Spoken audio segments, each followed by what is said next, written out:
Hey guys, Indie Game Judge here. So today I'm going to be playing some desktop dungeons. If you don't know what this game is about, it's basically a kind of a strategy, roguelike, dungeon crawler.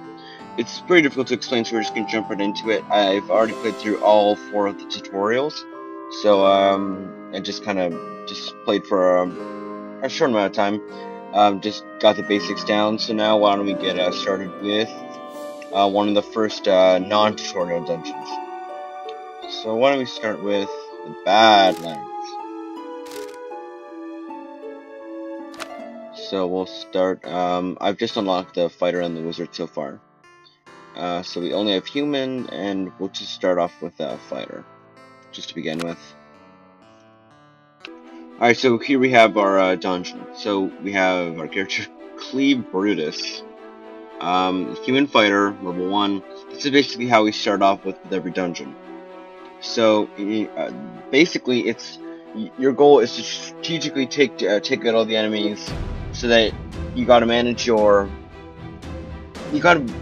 can't just attack any enemy you want. You have to kind of plan out how you're gonna do things and be smart about it. Otherwise, you're not gonna be high enough level to take down the boss. So it's all about managing like your movement, how you attack, your glyphs and spells, your items like potions, and which enemies to kill first, and all that stuff. So it's very a deep system. A lot of things kind of working together. So why don't we get started here?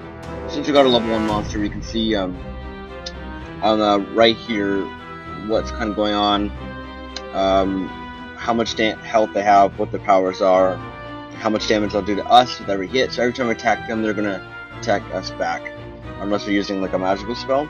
You can also right click and kind of see, like if you can select them so you can see more info about them. So it's safe to kill this guy, so the next stage we're gonna win. So that worked out well, but now we're quite low health. But every single time you walk on a new tile and explore some more, you recover some health. But the enemies also recover health, so you can't really abuse this. You're playing as a human fighter. They get a 10% attack bonus to convert to 100 conversion points. Conversion points basically if you get an item that you don't need anymore, you can kind of trash it, if you will, recycle it, and you get conversion points, and you get 100. Then it gives you a stat bonus. This class also has the following abilities: instincts. Some monsters of an equal or lower level always have their location revealed. That's why we see them on the map here. We get 1 extra experience for monster kills, so that's faster leveling, and I clicked it by accident. And we also do dungeons run start with 1 level of standard death protection. I'm not really sure what that's all about. Alright, so mana potion. And I'm pretty sure there's also, I'm not entirely sure, but there is a random generation. Maybe, like there are, I'm not sure if it's all random generation or if most, like the story levels are made in advance, and then there's like you can just like randomly generate one as well. Or if there's no random generation at all, I'm not 100% sure on that one. But anyways, so we can pick up this mana potion. Those are basically like, they're permanent health upgrades.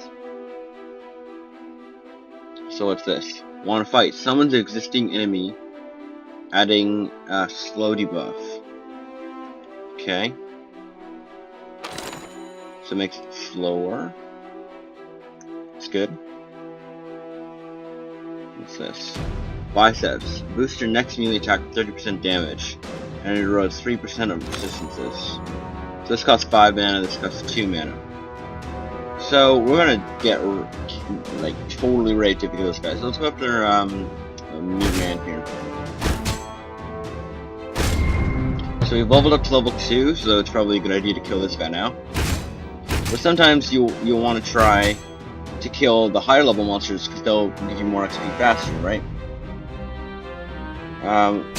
We definitely want to kill all the lower level enemies as soon as possible, because they're not going to give us much XP later on. It's not going to be worth much. So we know all of these guys are low level because we saw them before I leveled up, so we should go for them first. That's all. It seems at first like just a regular dungeon crawler that like you just kind of like more of an action-y kind of thing in a sense, as you're just kind of going around killing what you want. But in reality, it's actually more about the strategy and the tactics behind it. So I don't think we need to use anything here. Then again, we do regenerate mana, so why don't we use this? And then, yeah, that should be good.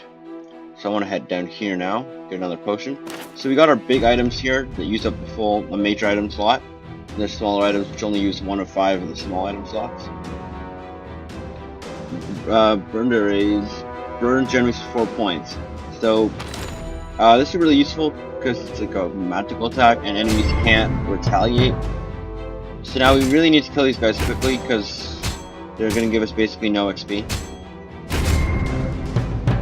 Now we really gotta find... Now we're level 4. It's a goat. Hey adventurer, hey, over here. Yeah, it's me, the dungeon boss. Why just try to hit me fireball? I did it, haha, you suck. Well, I'm actually already pretty close to his level. There's no point in shooting him now because he's just gonna regenerate by the time I get back. These are good to pick up as soon as possible. Here's another one, but we don't need both. Because they both use 6 mana, so it's not like there's any benefit to having 2 of them. So, and they're worth 100 conversion points, so we'll do this. And instantly get 100, so it resets back to 0. Now we get some bonus stats, which is really useful. Definitely going to want to take this guy out. He does 24 damage, so that's a lot. So why don't we use Fireball spell to weaken him down a bit. Now we can finish him off in one blow. Pick this up first. We really need to kill these little guys.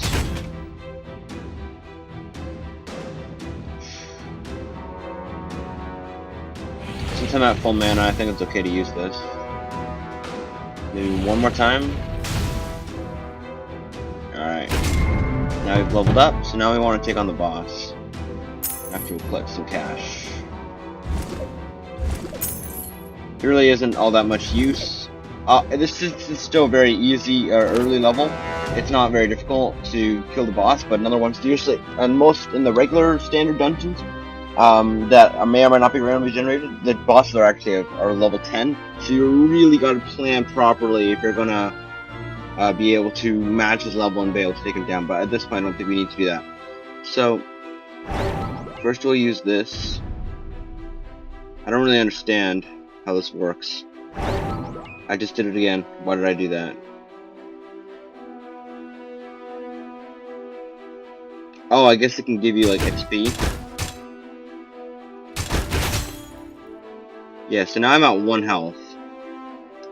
So I'm not really exactly sure why I did that. Wow, okay. I felt stupid. I was just like, oh, what the hell does this do? I really should have actually like read that more carefully. I don't know what I was expecting to happen there.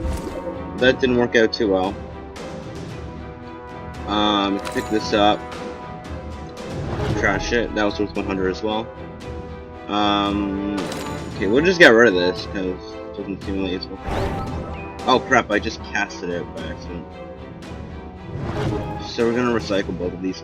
If you like kill an enemy, like if you go next to an enemy and you don't like you attack him, but then you walk away, the enemy won't follow you.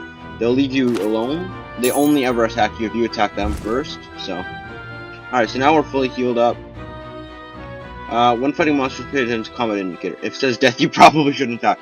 Well, that's probably pretty good advice. Casting fireball means a free attack. Use it as often as possible, even if you're a fighter. Okay.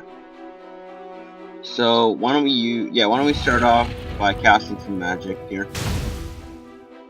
Try to whittle this out down a bit. Because I want to be able to use this though. So why don't we use this and then do some extra damage. Okay, so it's gonna do 25. So we'll cast this again and then use it again, and he's dead. Alright. Sweet. So I don't think it makes any difference if we really like kill these guys. I mean, I guess we could. We get more money.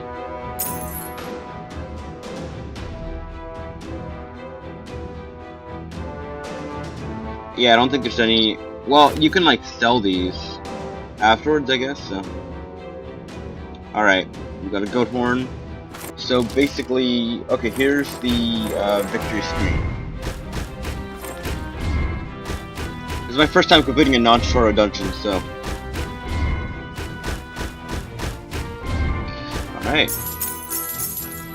Yeah, so it is good to keep these because they do give you more gold afterwards. So we get like a bit of a score here.